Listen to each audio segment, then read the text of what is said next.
कुंभ स्नान की शुभ तिथि तो आपने जान ली। अब कुंभ में लगाई जाने वाली डुबकी का महत्व भी जान लीजिए। शास्त्रों में वर्णित है कि अमृत तत्व यानी कि जीवन और मरण के चक्र से मुक्ति का रास्ता कुंभ में खुलता है। यानी महाकुंभ में लगाई गई डुबकी मुक्ति का मार्ग दिखाती है। लेकिन कुंभ स्नान का संपूर्ण फल पाने के लिए संगम में कितनी डुबकी लगानी चाहिए, महाकुंभ पहुंचने से पहले जरा इस सवाल का जवाब भी जान लीजिए।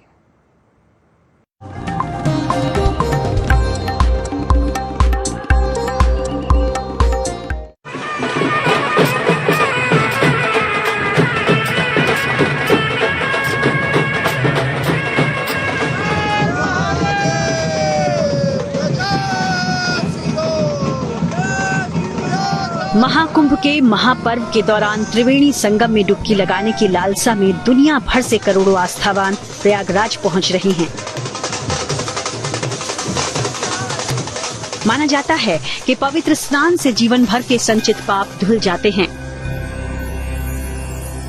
शास्त्रों में मनुष्य के शरीर को मोक्ष का द्वार कहा गया है। मोक्ष या मुक्ति का मतलब है जन्म मृत्यु के चक्र से मुक्ति पाना।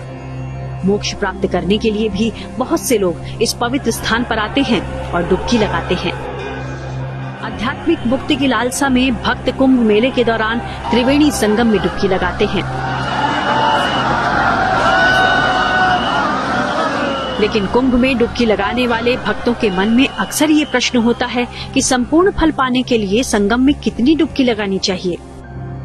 धर्म के जानकार इसकी शास्त्र वर्णित व्याख्या बताते हैं। गंगा त्रिपथगामिनी है और तिराचम्य शुचिर भूतवा, 3 आचमन कितने प्रमाण आपको चाहिए? सर्वोत्तम है आप 3 बार स्नान करें, 3 बार आचमन करें, 3 बार स्नान करें, आपको पूर्ण फल प्राप्त होगा। 5, 7, 9, 11 तो मन का भ्रम है। 3 बार का स्नान, 3 बार का आचमन, 3 डुबकियां लगाना। ये गंगा जी के बारे में कहा कि विमुच्यते सर्व पापेभ्यो, हमारे सारे पाप मुक्त हो जाते हैं हम, और पापों की गठरी को धोने के लिए महाकुंभ लगाया।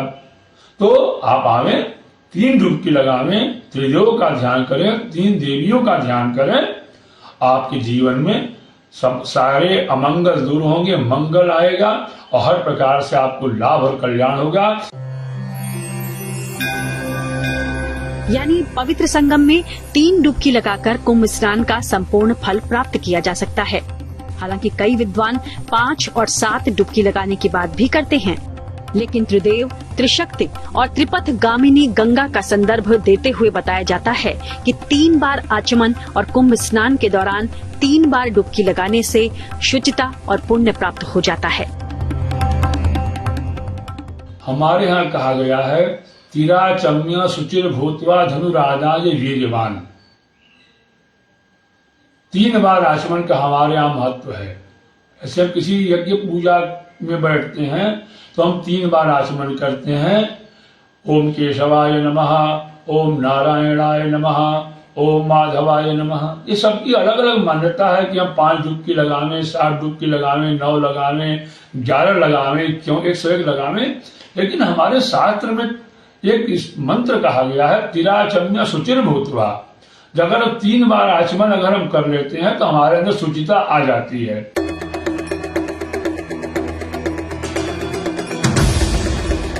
धार्मिक मान्यताएं कहती हैं कि पवित्र नदियों में डुबकी लगाने से देवी देवताओं की कृपा मिलती है और आत्मा पवित्र होती है। कुंभ या महाकुंभ में डुबकी लगाना फलदायी माना गया है। मान्यता है कि कुंभ स्नान से भगवान विष्णु प्रसन्न होते हैं और मृत्यु के बाद मोक्ष मिलता है। पवित्र संगम में स्नान करने से पितरों का उद्धार होता है और उन्हें स्वर्गलोक में स्थान मिलता है। असल में कुंभ सिर्फ इतना ही नहीं है, यह अध्यात्म का वो पक्ष है जिसका एक सिरा विज्ञान से भी जुड़ता है। यानी पवित्र नदियों में डुबकी लगाने का वैज्ञानिक महत्व भी है। पवित्र नदी में डुबकी लगाने से रक्त संचार प्रणाली सक्रिय होती है और शरीर की रोगों से लड़ने की क्षमता में इजाफा होता है। मानसिक तनाव कम हो जाता है। ये नर्वस सिस्टम को भी मजबूत बनाता है। शारीरिक थकान कम होने से मेटाबॉलिज्म भी बढ़ता है। इसके अलावा नदियों में डुबकी लगाने से शरीर का तापमान बनाए रखने में मदद मिलती है और हृदय गति भी ठीक रहती है। इसलिए कहा जाता है कि कुंभ या महाकुंभ न केवल एक धार्मिक आयोजन है, बल्कि विज्ञान और संस्कृति का संगम भी है, जहां श्रद्धालु पौराणिक कथाओं और भौगोलिक घटनाओं के चक्र के बीच डुबकी लगाते हैं, जिसमें श्रद्धालुओं को आध्यात्मिक और वैज्ञानिक दोनों लाभ भी मिलते हैं। Bureau report, good news today.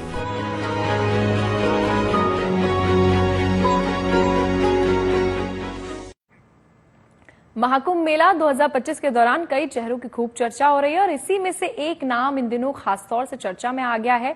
वो है सोशल मीडिया पर एक और वायरल सनातनी गर्ल इशिका तनेजा का नाम। दरअसल दिल्ली की रहने वाली इशिका ने बकायदा दीक्षा ली है और अब श्री लक्ष्मी बनकर सनातन के प्रचार प्रसार में जुट गई हैं।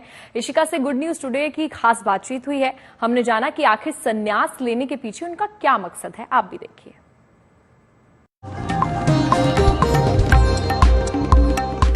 सबसे पहले तो मुझे बताइए यहाँ माहौल क्या है, कैसा लग रहा है महाकुंभ में? सुंदर सुंदर मंदिर हैं हमारे पीछे, कैंप्स हैं आसपास, कैसा लग रहा है? राधे राधे। सबसे पहले मैं साध्वी नहीं हूँ, मैं सनातनी हूँ और मैं गर्व से कहती हूँ कि मैं सनातनी हूँ। देखिए, जब हम किसी को साध्वी कहते हैं तो उसके पीछे एक संकल्प है, उसके पीछे तपस्या है, उसके पीछे साधना है, उसके पीछे पिंडदान है, सर मंडवाना पड़ता है आपको भस्म लेप कराना पड़ता है आपको। तो ये बहुत ही लंबी और सुंदर जर्नी है।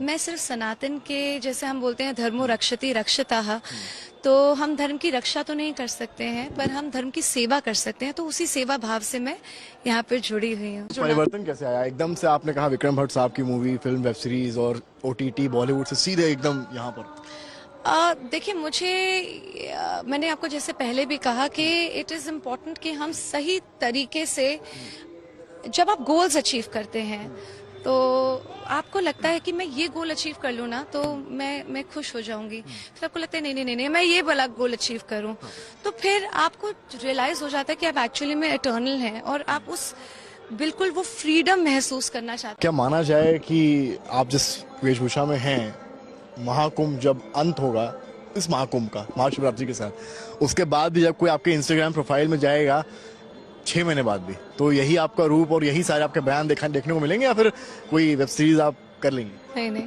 मुझे नहीं लगता कि मैं उस साइड पे कभी लाइफ में जाने वाली हूँ। डेफिनेटली अगर प्रोड्यूस करने की बात हुई तो मैं चाहूंगी कि हम बहुत सारी ऐसी फिल्में प्रोड्यूस करें जिसके अंदर सनातन का प्रचार हो।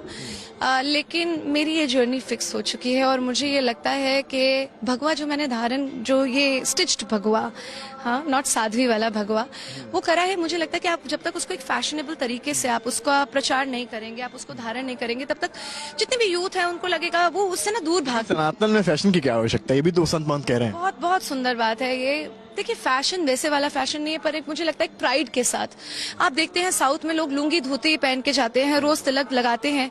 अगर यूथ के पास अगर एक सुंदर तरीके से आप साड़ियां पहने, अगर सुंदर तरीके से आप उस रंग को इनकलकेट करें अपने लाइफस्टाइल के अंदर, तो मुझे लगता है कि they should actually wear it with pride and responsibility. I would always say कि हमारी सारी देवी शक्तियों को, जैसे मैंने बोला, सनातन की सत्ता, सनातन की सेवा और सनातन का समर्पण और सनातन की मांग, ये सब रखनी चाहिए। शुक्रिया समय देने के लिए। तो आपने सुना, ये इशिका हैं, वर्ल्ड आप सनातनी शिष्या कहना शायद सही होगा इनको, साध्वी इन्होंने खुद कहने को मना किया है। सुना आपने किस तरीके से इन्होंने कहा कि सनातन में तमाम चीजें हैं और ये उसी सनातन का प्रचार इस प्रयागराज, इस महाकुंभ में करती नजर आ रही हैं। कैमरामैन रोहित के साथ समर्थ श्रीवास्तव, प्रयागराज।